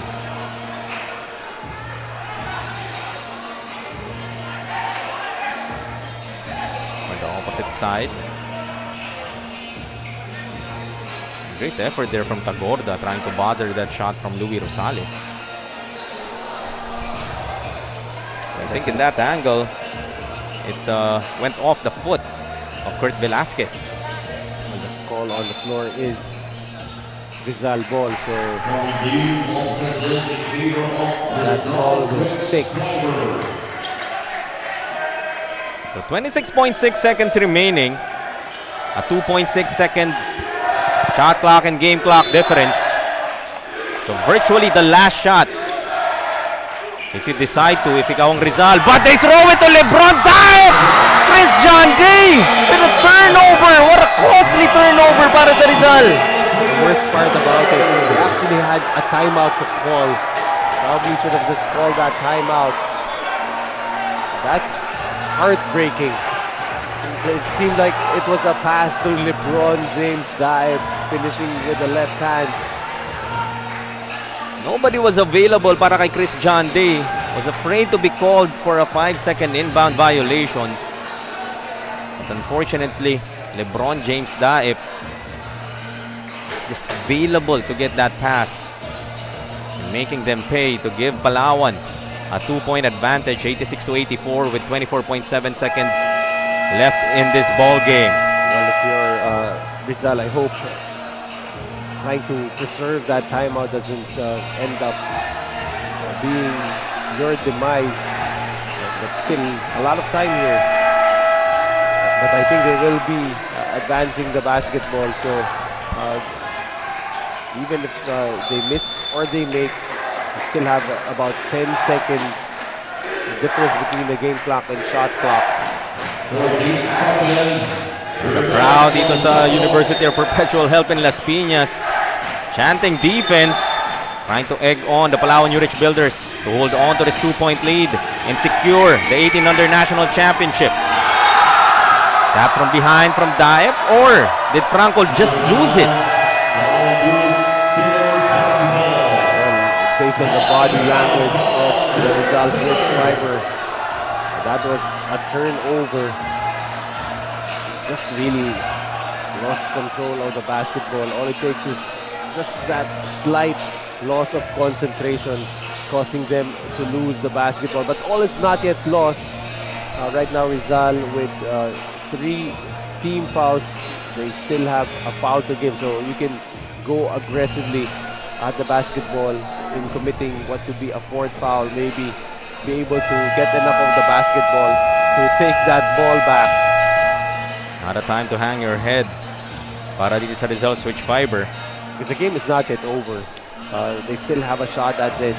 Worst case, you send Palawan to the free throw line, where currently Palawan is shooting 20 out of 28, 71%. So, except save maybe for LeBron James Daep, who is shooting 8 out of 8 from the free throw line. Probably you can foul somebody else. Or maybe give it to LeBron James the hype. Kasi binati mo na, Coach Noy. Oh, yeah. You could probably play the percentages that he's not going to go 10 for 10. Get it inbound to Kurt Velasquez. Shot clock is off. Now you have to foul. Now you have to foul. You have no choice. You have to foul. Or not. They don't need to foul. They get it ahead. Ladika. Short on the layup. Franco trying to keep it alive. It goes to the hands of Daip. And there's the foul that you're looking for. An opportunity for Rejan Ladika. Claiming that he was fouled. That's not it over, as that's only the 4th team foul for Rizal. So no free throws yet. Palawan Yurich Builders will call for this nature spring timeout. Still up by 2, 86 to 84. Only 5.4 seconds remaining. You can argue that they could smell that trophy already. Yeah, but I believe they still have to prove that they can make free throws, because for sure Rizal will go for a steal and then go for the foul. And if you make only one, that still opens the door for Rizal to actually tie the ball game with a 3. And the way that they've been shooting the 3 ball, talking about itong Rizal Switch Fiber, they certainly have a chance. Yeah, so far 9 out of 21 from the 3-point area for Rizal. It really hurts for them because they actually made a stop without having to foul, but just unable to convert. Probably should have waited and tried to evaluate first what options they have as against trying to just go to the paint. So a couple of turnovers para sa Rizal, and that fast break layup that didn't fall. But that cost them his Game 2 victory. Only 5.4 seconds left. Daep gets it to Rosales, and Manansala gives up the foul with 2.7 seconds left on the clock. Everyone on the 5 on the floor, the 4 actually telling Rosales that he would have been better off giving up the basketball, but I think he is willing to close this one out. Sinks the first. So a second one will all but secure the 18 under Manny Pacquiao's Junior MPBL National Championship para sa Palawan Yurich Builders. Gets them both. Now a 2-possession ball game. Just have to be careful not to give up any silly fouls. Manansala, his heave won't fall. And we have our third national champion on this Monday. Binyan, San Pedro, and now Palawan will win season number 2 of Manny Pacquiao's Junior MPBL 18 under National Championship. 3 divisions, 3 different champions. I think for the Rizal Switch Fibers, they were able to have 2 of their teams make it all the way to the national finals. But again, no reason to be embarrassed, especially with this squad, this Rizal 18 under squad. Everyone thought that this was going to be a walk in the park for the Palawan Yurich Builders. Everything stacked against them, as Palawan Yurich Builders winning game 1 by 21 points. You play in your home court, and add to that the traffic outside. and not having to worry about that. But you know, Palawan was right at the ropes from the opening tip until very late here. This game was tied at 84 until that turnover and that layup coming from LeBron James dive, and that's all they needed as they finally put this one away. What an effort para sa Rizal Switch Fiber. They gave themselves a shot. And sabi mo, this could have been a walk in the park para sa Palawan Yurich Builders. Only one loss throughout our season number 2. But the Rizal Switch Fiber really showing what they're made of, and pinahirapan nila itong Palawan. They would obviously meet each other again in a different environment, talking about the NCAA. So that could be where they can get some vindication. But for tonight, it will be the Palawan Yurich Builders celebrating their Manny Pacquiao's Junior MPBL Championship. They were actually very dominant, especially in the group stages. They were challenged only in the playoffs, and even here, I mean, it could have been a cakewalk for them, but they were definitely challenged here by the Rizal Switch Fiber, and I'm pretty sure they feel like they really worked hard and deserve this championship. Now I know it's still gonna be quite some time before we get to that awarding ceremony, but I would like to take this opportunity before we wrap this game up, of course, to thank you, Mr. Noy Africa.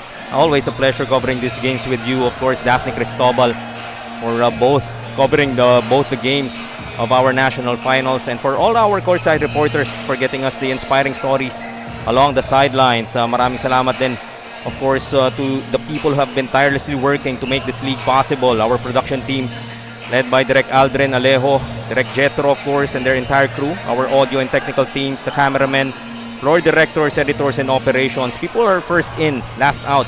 Little to no sleep, venue to venue, game to game. Maraming salamat for your hard work and dedication to bring this league to life.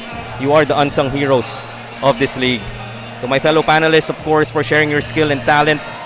And of course, for making the stories shine para dito sa mga players na to. To the fans and supporters, friends, families, and loved ones for your unwavering love and support to cheer on your favorite players. Sa mga team owners natin, team managers, their kindness and generosity, their own way helping catapult the kids in making their dreams a reality. Siyempre, our big bosses, Executive Director J.R. Navarro, Commissioner Keith Picasso for their leadership and vision to make Junior MPBL the league it is today. And last but not the least, siyempre, our founder, Senator Manny Pacquiao, for his unending love to the sport of basketball, which has provided countless Filipino youth of today with an excellent foundation and helping them achieve their dreams. So maraming salamat po for really supporting us throughout season number 2 of Manny Pacquiao's Junior MPBL. Nice to know you're ready to say goodbye, Mr. Jaime Mendehar, but this has been just an amazing experience for us, every one of us, to be able to work the panel and be part of this great undertaking by our beloved Senator Manny Pacquiao. I was kind of prepared. I didn't discount the possibility that this could be our last game for the Junior MPBL. We do have the D-League playoffs still available, so hindi pa rin naman tapos ang Manny Pacquiao's Junior MPBL for this year at least. May mga D-League games pa po tayo na kailangan i-cover. But for Junior MPBL, it was quite a journey. 3 divisions, over 500 games if I'm not mistaken. So talagang malayo ang inilakbay natin dito, and it's always kind of fruitful to see that 3 teams will finally get that championship, and the Palawan Yurich Builders are with Daphne Cristobal to crown them as our 18 under champions.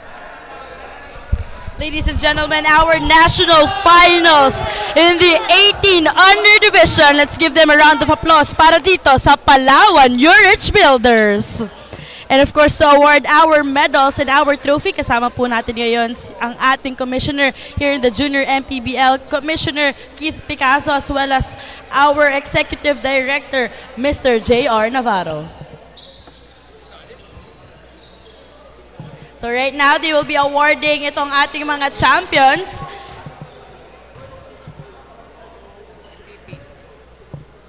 And also, of course, our medals para dito sa ating Palawan Yurich Builders here in their home court, they were able to get this hard-earned victory coming from behind.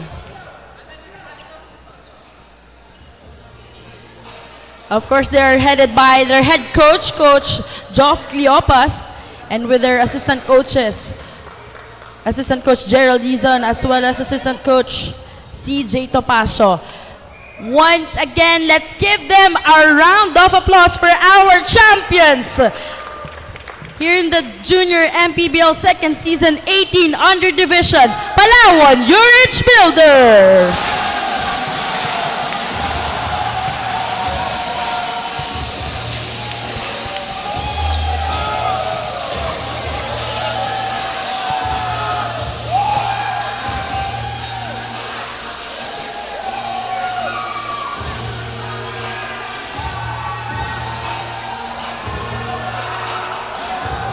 As they are celebrating this hard-earned victory, now it's time for us to award our finals MVP. Para po sa ating finals MVP, that's none other than the man himself, LeBron James Type.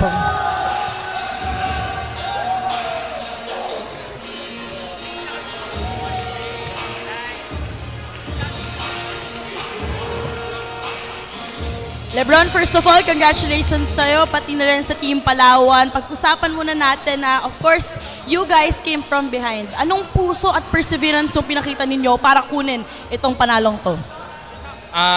Nag-rely lang kami sa isa't isa and mas naging aggressive kami nung second half kasi iniisip namin na pwedeng masaya umuwi kami ng last game ng panalo and yun nga po.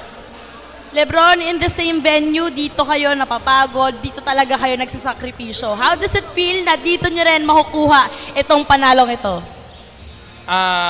Siyempre masaya kasi nanalo kami sa venue namin and masaya yung venue nga. Parang masaya dito yung location namin. LeBron, meron ka bang gustong pasalamatan or batiin ngayon? Ito na yung chance mo.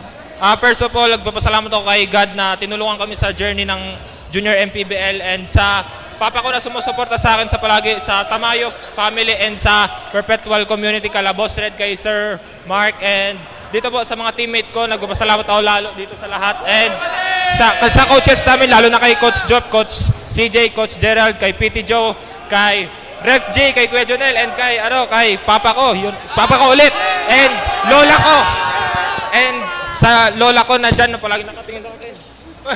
Tapos sa yung buong Albay dyan, shoutout sa inyo and sa tropang Jik Prox dyan sa Albay and kala Tita Mabik, kay Saint yung kapatid ko, magpagaling ka din paglaki mo and sa pamilya ko dyan, tas sa mama ko na nasa ibang bansa and sa'yo Bea, shoutout sa'yo sa yung suporta mo and kay Ate Bianca and kay Kuya Mons. Tayo po. Once again, that's LeBron James Type, our finals MVP. At syempre, let us never forget the reason behind the success of Palawan Yurich Builders, their head coach, Coach Joff Cleopas. Coach Joff? Coach Joff, first of all, congratulations po sa inyo. It's been several times, several leagues since na-interview ko po kayo. Pero how different is it to be labeled as a champion dito po sa Junior MPBL? Alam mo, first of all, while holding the trophy, sabi ko, it was almost 9 months we started, di ba? Parang sabi ko, lahat ng pagod, lahat ng trials sa mga schedules, sa training,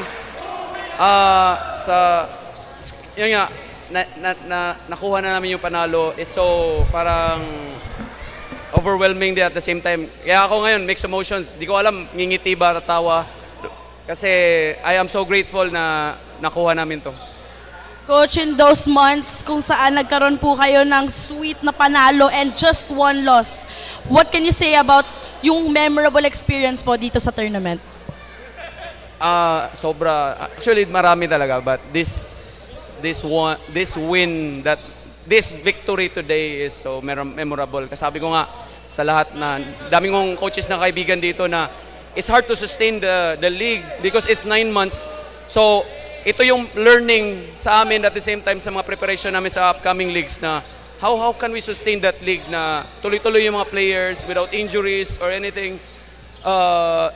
Biggest learning to. Sobrang laking tulong ng Junior MPBL sa amin. It's just not just building character, I mean sa game, but it's the character sa team namin. Once again, Coach, congratulations po sa inyo. Baka meron po kayong gustong pasalamatan or batiin po ngayon. Coach, yung family niyo po. Okay, first of all, I thank God for this wonderful day, wonderful victory. It's a great victory for us because lagi kong pinipreach sa mga bata na you will reap your harvest one day. So this is the harvest, one of the harvests. I thank God for the blessing every day. And I want to thank my wife, very supportive, my family, my kids, Layla, Erin, Amya, Sella, and my family sa Cebu, si Mama Sandra, Jilby, Sansha, Harvey, and sa Tamayo family, nandito sa Perpetual community, Boss Redgo, sa walang sawang suporta sa amin, and to my coaching staff, without you guys, without you guys, coaching staff ko, wala to, hindi ko makuha to. And sa sports office namin sa school, We love you, Coach! to Sir Frank Gusi, salamat! Salamat sa suporta. And sa sports office, sila Ma'am Candy, Ma'am Rose, Ma'am Jenny, Ma'am Rova, to utility, Perp Squad, and then sa Altacom, sa Perpetual Community, sa Palawan, sa lahat ng sumusuporta sa amin. Thank you so much. God bless you. Once again, that's head coach Joff Cleopas, the reason behind the success of Palawan Yurich Builders. Muli, palakpakan po natin ang ating national finals champions in the 18 under division, none other than Palawan Yurich Builders.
Wala kami.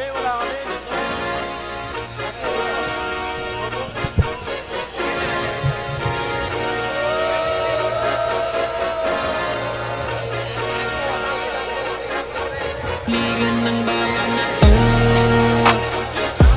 mga kabataan na sugo, Junior MPBL para sa'yo. Ang liga ng bawat batang Pilipino, ligan ng bayan na to. Klaro na to, huwag kang sumuko sa gustong gawin. Isang pangarap, isang tagumpay, yeah. Gabay at pag-asa ng bayan, landas pagbabago, pag-asa, ikaw ang mahalaga. Iba't iba, pero isang halaga. Nagkakaisa, nagmamahalan, nagtutulungan. Ligan ng bayan na to.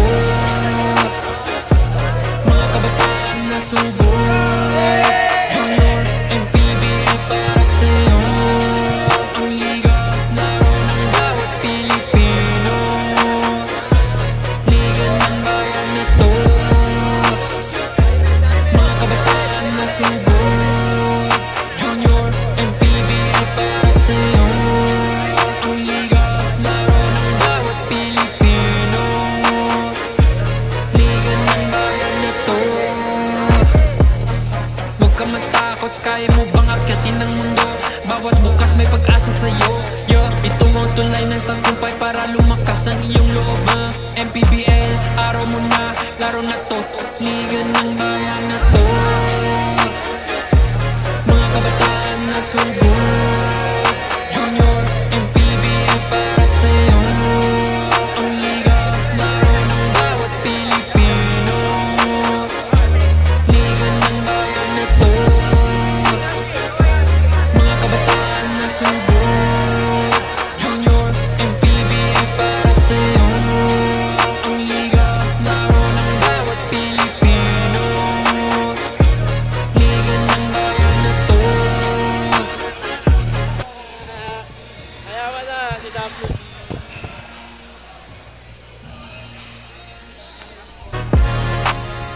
Junior MPBL, ang liga ng bawat batang Pilipino.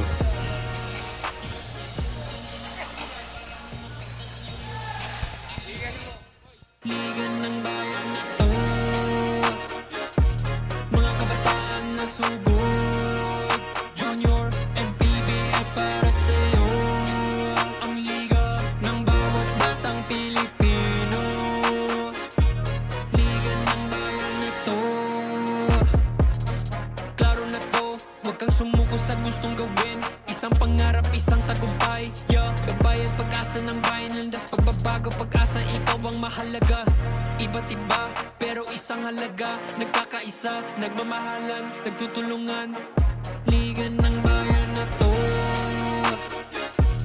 mga kabataan na subok.